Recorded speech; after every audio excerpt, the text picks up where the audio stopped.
রুকিয়া থানা 5 নম্বর পালংকালী ইউনিয়ন। আমার হাজবেন্ডের নাম মাহফুজুর রহমান। সিলেট জেলা গোয়েনঘাট থানা হাদারপাড় গোড়াগ্রাম 1 নম্বর রুস্তমপুর ইউনিয়ন। ওর সাথে আমার পরিচয় হয় গত 2020 সালে। পরিচয় হয় ফেসবুকে। ও আমাদের ওইদিকে জব করতো এপিবিএন এ কক্সবাজারে, ওখানে ফেসবুকে পরিচয় হয়। পরবর্তীতে উনি আমাকে অনেকবার দেখা সাক্ষাৎ করতে বলে আমি করি নাই। তো ফেসবুকে মাঝে মধ্যে কথা হতো, মাঝে মধ্যে কেমন আছে ভালো আছে এইটুকু, কিন্তু রিলেশন ছিল না।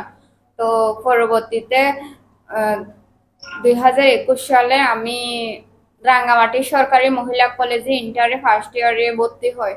তখন আমি হোস্টেলে থাকি মহিলা কলেজে। তো আমাদের দুর্গাপূজার বন্ধ দেয়, তখন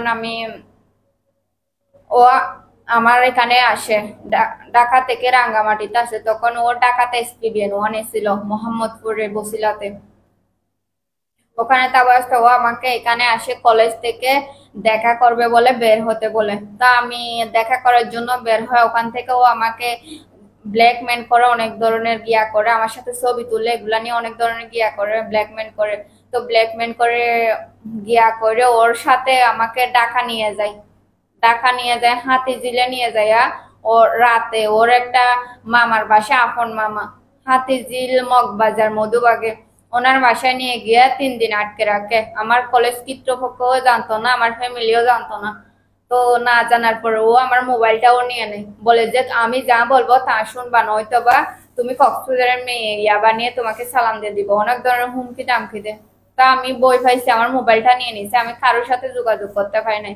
ও আমার সাথে ওই 3 দিনে ও আমার সাথে কয়েকবার জোরপূর্বক শারীরিক সম্পর্ক করে। আমি অনেক বাঁধার চেষ্টা করছি, ও আমার কোনো কথা শুনে না। আমি বলছি তুমি আমার সাথে এগুলা কেন করছো, আমি তোমাকে দেখাবো, আমি আমার সাথে যা করছো তার বিচার গিয়া করবো, আমি মামলা দিব, এরকম বলছি। তো ওর মামার বাসায় মানে আমাকে অনেক ধরনের চাপ দিতেছে। তো বলতেছে ওর মামা একটা কাজী ডাইকা নিয়ে আইছে, আমাকে বিয়ে করতে হবে ওকে। আমি বলছি আমি বিয়ে করবো না, আমি চিনি না জানি না কোথায় সিলেট বাসা, আমি কেন ওকে বিয়ে করতে যাব। তো বলছে মানুষ বিয়ে করে, ও বিবাহিত, তুমি অবিবাহিত। ওর মামা ও সবাই মিলে আমার হাতে পায়ে ধরতেছে, তা আমার বাসায় খুঁজ নিতেছে বা কলেজে খুঁজ নিতেছে। তা আমার ফ্যামিলি মানে মামলা দেওয়ার চেষ্টা করতেছে। তো ওই বইয়ে ও আমাকে বিয়ের জন্য গিয়া চাপ দিতেছে। তো জোরপূর্বক কাজে একটা নিয়ে আইসা, মানে কই টাকা কাবিন করছে কি করছে আমি কিচ্ছু জানতাম না, আমি ঠিকানাটা পর্যন্ত জানি না। ওর মামার বাসায় আমাকে বিয়ে পড়াই দিছে ওনারা। তারপরে বিয়ের পরে একদিন পরে আমাকে মোবাইল দিছে। মোবাইল দেওয়ার পরে আমি 349-এ কল দিছি। 349-এ কল দেওয়ার পরে ওনারা কল টেক করে, মোবাইল টেক ইন করে, আমার ঠিকানা গিয়া করে ওই জায়গা থেকে আমাকে উদ্ধার করে। তো উদ্ধার করার পরে আমাকে হাতিঝিল থানায় নিয়ে আসে। ওখান থেকে আবার ওর ডিপার্টমেন্টের যে ওর পড়ছে থানা মোহাম্মদপুর থানা পড়ছে, ও যেখানে জব করতো মোহাম্মদপুরে, ওই থানায় নিয়ে আসছে। ওনারা সবাই মিলে বলতেছে দেখো এখন বিয়ে করে ফেলছো, কি করবা, বিয়ে যেহেতু করে ফেলছে আর ওরে এখন মামলা দিলে ওর চাকরি চলে যাবে, আর গিয়া হবে, ওর জেলও হবে, হয়তো বা ফাঁসিও হতে পারে, দর্শন মামলা, অপহরণ ও দর্শন মামলা। তুমি এগুলা করিও না। ওখানে মোহাম্মদপুর থানার এসপি সার্কেল ছিল, ওনার কাছে নিয়ে গেছিল আমাকে। উনি সবাই মিলে আমাকে বুঝ দিয়া ওখান থেকে কলেজে পাঠাই দেয় রাঙ্গামাটিতে। আমি কলেজে চলে আসি। কলেজে চলে আসার পরে আমি বিয়েটা স্বীকারও করি না, তখন আমাকে জোরপূর্বক বিয়ে করা হয়েছিল। তারপরে আমি কলেজে চলে আসার পর ওর সাথে আমি কোনো যোগাযোগ করি না। তো বারবার আমার সাথে ফোনে না পেয়ে আমার কলেজে হোস্টেলে মোবাইল জমা নিয়ে নিত। তারপরে আমাকে না পেয়ে আমার কলেজের প্রিন্সিপাল স্যারকে কল দেয়। কল দিয়ে ওনাকে বারবার ডিস্টার্ব করে, আমার বউকে কল দেন, এসে এগুলা বলতো। তো ওর জ্বালায় আমাকে আবার কলেজের হোস্টেল থেকে বের করে দেয়, বলছে তুমি বাইরে বাসা নিয়ে থাকো, তুমি বিবাহিত আগে বলো নাই কেন, আর তুমি বিয়ে করছো এগুলা তোমার আব্বু বলে নাই। এসে স্যার আমাকে এগুলা বলে হোস্টেল থেকে বের করে দেয়। তো আমার যাওয়ার মতো কোনো, এখন বাইরে যাইলে টাকা নিয়ে গিয়া করতে হবে। তো আমার ফ্যামিলিও জানতো না বিয়েটার বিষয়ে। তা আবার ও আমাকে ঢাকাতে নিয়ে আসে। ওর এসপিবিএন এর পাশে একটা বাসার মধ্যে রাখে। ওই বাসাতে থাকা অবস্থায় ও আমাকে না রান্না করার জন্য কিছু কিনতো, না আমার ভরণ পোষণ কিচ্ছু দিত না।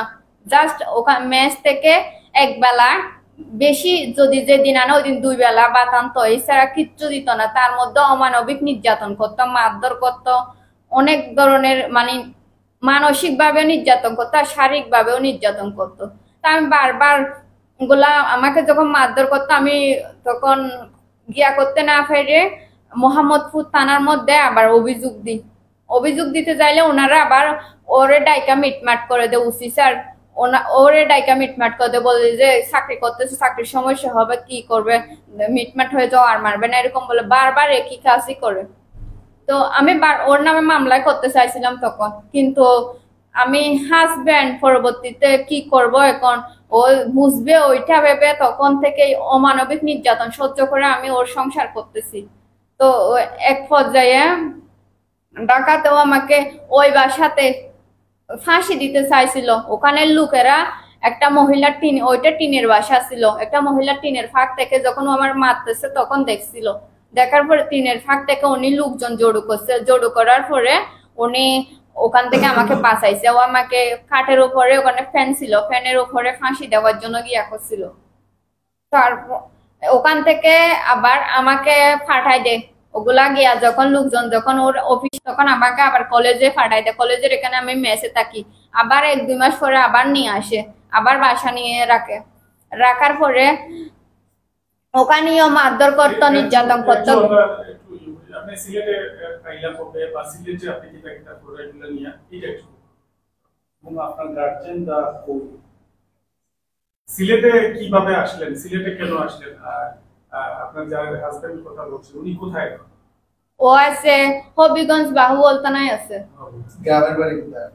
ওর গ্রামের বাড়ি গোয়েনঘাট হাদারপাড় গোড়া গ্রামে, 1 নম্বর উস্তমপুর ইউনিয়ন। আপনাদের কি কাবিন সব আছে? জি সব আছে। জি। কোন ছাড়াছাড়ি হইছে? ওর আমাকে বাসা থেকে মারধর করে বের করে দেয়। বের করে দেওয়ার পরে আমি কতদিন আগে 10-15 দিন হবে ওর থানাতে গেছি। ওর থানাতে আমাকে একটা কাগজ দিছে, বলছে আমি ডিফিউজ দিয়ে দিছি। ওর সার্কেলকে বলছিলাম, বলছে ডিফিউজ দিয়ে দিছি। ওটা কোনো না কোর্টের কাগজ না কাজীর কাগজ, ও নিজে নিজে একটা লিখে এই কাগজটা এখানে আছে ব্যাগের মধ্যে, নিজে নিজে না 3 জন সাক্ষী থাকে, ওই 3 জনের স্বাক্ষরও নাই, ও একই গিয়ে নকল করে ওই গিয়াটা দিছে। ওটা না আমার চেয়ারম্যানের কাছে গেছে, না আমার গিয়াতে গেছে, কোথাও হয় না, ও হাতে হাতে দিছে। কাবিন 3 লাখ টাকা। আর কাজীকে বলছে আমার বিয়ের পরে আমাকে যাতে কাবিনের কাগজ না দেয়। আমি কাবিনের কাগজ বিয়ের পরে পাই না, বিয়ের 3 বছর পর অনেক কষ্ট করে রেবের বই দেখাইয়ে ওনাদেরকে কাজী নাকি বলছে আমি চাই সংসার করতে, ও আমার সাথে প্রতারণা করছে। আচ্ছা, আপনি সর্বশেষ তো ডিআইজি বরাবর অভিযোগ দিয়েছেন, ডিআইজি আপনাকে কি আশ্বস্ত করেছে? না, এরপরে আরো অনেক ঘটনা আছে।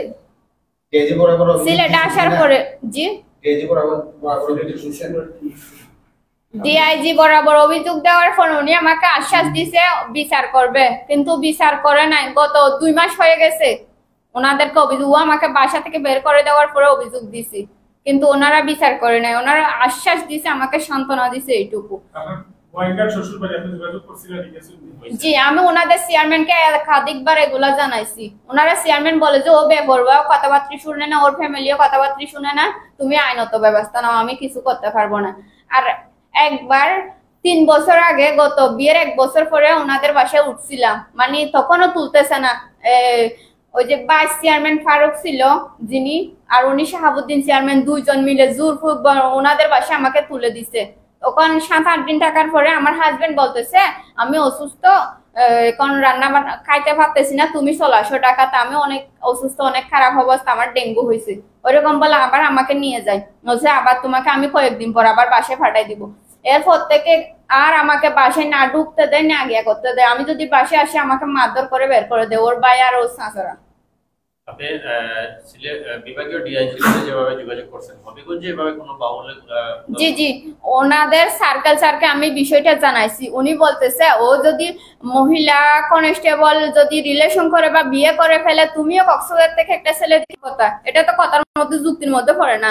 আমার 60টা বছর আমার জীবন নষ্ট করছে ও, আমার 3টা বাচ্চাও নষ্ট করছে।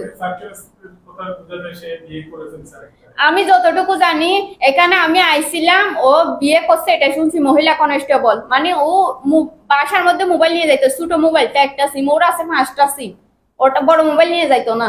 তো ওখানে রাতে 2টা-3টা বাজে কল আসতো, আমি যদি দত্ত চাইতাম আমাকে মারধর করতো, গালাগালি করতো, মোবাইলই দত্ত দিত না।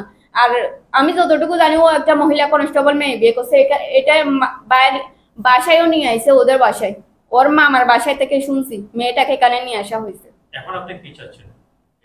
আমি আমার সংসার করতে চাই, ও আমাকে প্রতারণা করছে আমার সাথে। সিলেট প্রশাসন বরাবর আপনার বক্তব্য আছে কিনা বা তাদের উদ্দেশ্যে বলবেন? জি, আর এরপরে আমাকে এখানে লালাবাজারে 2 বছর রাখা হয়েছে, এই 7FBN যখন ছিল। উনি কি বাসা দিয়ে রাখছিল আপনার? জি জি, বাসা নিয়ে রাখছে। এটা বোঝা যায় যে বিয়ের নামে সে আপনার সাথে প্রতারণা করছে। বিয়ের নামে ও আমাকে বিয়ে করছে দর্শন মামলা থেকে বাঁচার জন্য, অপহরণ ও দর্শন মামলা থেকে বাঁচার জন্য আমার জীবন নষ্ট করছে। ও এক ধরনের ওর মামা আর ও মিলে প্রতারণাই করছে আমার সাথে। ও আমাকে 4 বছর যাবত আশ্বাস দিছে আমার ব্যাংকে লোন আছে, আমার লোনটা পরিশোধ হয়ে যাক, পরিশোধ হয়ে গেলে তোমাকে আমি বাসায় তুলবো গরুয়া বাবা অনুষ্ঠান করে সন্ন্যাসাদি দিয়ে। ও আমাকে 4 বছর যাবত না বরণ ভূষণ দিছে, না গিয়া দিছে, উল্টা আমার থেকে দিনের পর দিন টাকা নিছে। এই ব্যাপারে আপনি কোনো আইনি ব্যবস্থা নেবেন? আমি মামলা করছি সিলেট কোর্টে। কিন্তু আরেকটা বিষয় আছে, আপনার হাজবেন্ড যেটা দাবি করতেছে যে ইতিমধ্যে আপনার সাথে তার আইনি প্রক্রিয়ায় এসে আপনাকে নোটিশ করেছে এবং বিভিন্ন ধরনের আর পুরা আমি বলতে চাচ্ছি পুরা ঘটনাটা আপনারা শুনেন, এখানে তো পুরাপুরি হয় নাই, পুরাটাই শুনেন। না, এই বিষয়টা কি আপনার হাজবেন্ডের দাবির প্রেক্ষিতে আপনার হ্যাঁ আমরা ঘটনা বুঝছি। এখন আপনার স্বামী, আপনার যে হাজবেন্ড আপনি বলতেছেন, সেটা আপনাকে বলতেছে যে আইনি প্রক্রিয়া আপনাকে নোটিশ করা হয়েছে আপনাকে ছেড়ে দেওয়ার জন্য বা আপনার সাথে তার সম্পর্ক শেষ করার জন্য। এই বিষয়ে আপনার বক্তব্যটা কি, এটা বলেন। ও আমার সাথে প্রতারণা করে একটা দর্শন মামলার আসামিকে 3 লাখ টাকা দিয়ে কোনোদিন বিয়ে করে না। ও আমার গার্জিয়ানও ছিল না তখন, ও আমাকে জোরপূর্বক বিয়ে করছে ওর নিজের স্বার্থ হাসিলের জন্য। স্বার্থ হাসিলের পর বিয়ে করে জোরপূর্বক 5 বছর, ও যদি ছেড়ে দেওয়ার হতো তখন কেন ছেড়ে দেয় নাই? ও আমাকে আমার 5 বছর নষ্ট করে কেন এখন ছেড়ে দিব? ও আমাকে আমার 3টা বাচ্চা নষ্ট করছে, ও বিষের ওষুধ পর্যন্ত খাওয়াইছে বাচ্চা নষ্ট হওয়ার জন্য, ওর মার কথা নেই। তাহলে আমার জীবন এখন আমার জরায়ুতে ইনফেকশন হয়ে গেছে, ভবিষ্যতে বাচ্চা হবে কিনা এটার তার কোনো গ্যারান্টি নেই। আমার জীবন কেন নষ্ট করলো? তার কোনো ছবি আছে? আছে। ছবিটা দেখো।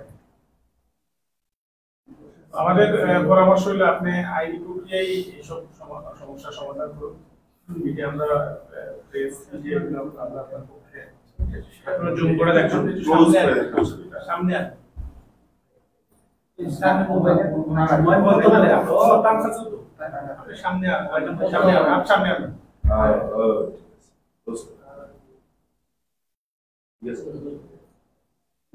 নাম কি ওর? ওর নাম মাহফুজুর রহমান, বাড়ি হচ্ছে গোয়েনঘাট হাদারপাড়পুরা গ্রামে।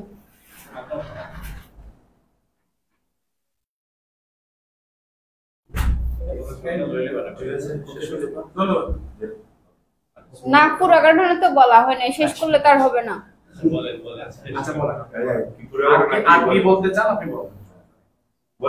আমাকে ঢাকা থেকে আনার পরে এখানে লালাবাজারে রাখে, লালাবাজার 7 মাইল 7FBN আছে যে ওখানে পর, ওখানেই অমানবিক নির্যাতন করে এবং কি ওর বন্ধুরা ওর জানে এগুলা। ও বাসায় আসতো না, দিনের পর দিন ওখানেই থাকতো ব্রাকে এবং দুনিয়ার মেয়েদের সাথে পরকিয়া করতো। অনেকবার দোষী, তো মান সম্মানের দিকে তাকিয়ে আমি গিয়া করি নাই তখন। তো এরপরে লালাবাজারে থাকা অবস্থায় আমাকে বলতেছে ওর মানে প্রস্রাবের রাস্তায় ফাতর হয়েছে, ওর ব্লাড যাইতেছে প্রস্রাবের রাস্তা দিয়ে। তো বলতেছে এখন কি করব, তুমি আমাকে বাঁচাও, হাতে পায়ে ধরতেছে, বলতেছে আমাকে বাঁচাও, আমার ফ্যামিলিতে টাকা নাইছে, আমাকে টাকা দিয়ে চিকিৎসা করবে, আমার ব্যাংকে লোন, আমার বন্ধু বান্ধব কেউ দিবে না, এরকম বলে আমাকে কিস্তি নেওয়াইছে ব্র্যাক ব্যাংক থেকে 50,000 টাকা কিস্তি নেওয়াইয়া আমাকে বলতেছে তুমি আপাতত কলেজে চলে যাও। আমি আমার আব্বু আমার হাতে পায়ে ধরে, বাসায় রাজি হচ্ছে না, বলছে ওর ফ্যামিলি আছে কিস্তি নেওয়ার জন্য, তুমি কেন কিস্তি দিবা? আমি বলছি আমার হাজবেন্ড, ওর বাঁচাইতে হবে যে কোনো প্রকারে। তো আমি মা বাপের হাতে পায়ে ধরে ওরা কিস্তি নিয়ে দিছি, ওর ফ্যামিলি তখন দেয় না। কিস্তি নিয়ে দেওয়ার পরে আবার একে একে আমার স্বর্ণ বিক্রি করে ওরা আমি টাকা দিছি, এই যে এগুলাই হইতেছে না, আমি টিউশনি করে ওরা 50,000 টাকার উপরে দিছি।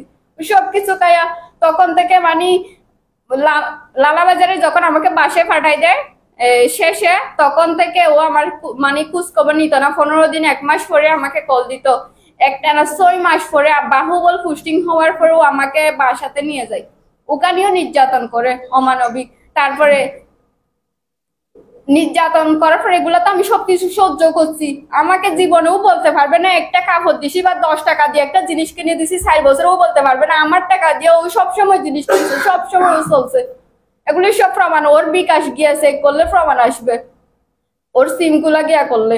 তারপরে ওখানে বাহুবল থাকা অবস্থায় শেষে ও ব্যাংক থেকে গিয়া থেকে ওর 1.5 লাখ টাকা তুলছে, বালির ব্যবসা করে, বলছে আমাদের সংসারের জন্য এখন অভাব, আমি ব্যবসা করি, তুমি আমাকে একটু সাপোর্ট করো। তারপর ও 1.5 লাখ টাকা তুললা ব্যবসার জন্য এখানে আসে, 1 মাস যাবত ওখানে একবার আসে একবার যায়, একবার আসে একবার, বাসায় যায় না, এখানে থাকে। তা আমিও ওরে গিয়া দিছি, সাহায্য করছি, তার সমস্যা নাই, বাসায় না আসলেও সমস্যা নাই। এরপরে আমি যখন বাসায় আসি ও আমাকে অস্বীকৃতি জানাই, আমি বিয়ে করি নাই, আমার বউ না এটা। তারপরে গ্রামের লোকজনে তো জানাই, মেম্বার চেয়ারম্যান সবাই জানে আগে থেকে। তারপরে ওরা একটা চাচার বাসা আব্দুল্লাহ বলে, ওর চাচার বাসা আমাকে অনেক মারছে, ঘুষি মারছে, যে আঙ্গুল এখন হাড্ডি বাঁকা হয়ে গেছে, এইটা দিয়েও মারছে ঘুষি, এই আঙ্গুলও বাঁকা হয়ে গেছে। তো আবার এখানে আমার ফাটাই দেওয়ার পর ও বাহুবল গিয়া আমাকে শারীরিক মানসিক ভাবে একটানা 8-10 দিন মারধর করার পরে আমি যখন জানতে পারি ও মহিলা পুলিশের সাথে সম্পর্ক বা বিয়ে করছে, তারপরে আমি ওদের এলাকায় আবার যাই, ওটা চেয়ারম্যান থেকে জিজ্ঞেস করি, উনি বলছে হয়তো বিয়ে করছে, আমি জানি না। আর ওর মামার বাসায় যাই হাদারপাড়া স্টেশনে, উনি বলতেছে আমরা যতটুকু জানি ও মহিলা পুলিশ একটা বিয়ে করছে শুনছি, এইটুকু বলছে। পরবর্তীতে আমাকে বলতেছে তুই কি করতে পারবি কর, তোরা আমি দর্শন মামলা থেকে বাঁচার জন্য বিয়ে করছিলাম, তোর না এখন টাকা আছে না পরিবার আছে, তুই কিচ্ছু করতে পারবি না আমাকে, আমার এখন টাকা আছে, আমি মামলা করলেও কোর্ট থেকে ম্যাজিস্ট্রেটকে টাকা খাওয়াইয়া যাবে নিয়ে নিব। ও আমাকে এইটা কথা বলছে। এরপর থেকে ও আমার সাথে না দেখা করে না কোনো ধরনের যোগাযোগ করে, আমি অনেক কল দিছি, ও আমার সাথে কোনো ধরনের কথা বলে না। ওকে, ঠিক আছে। ধন্যবাদ।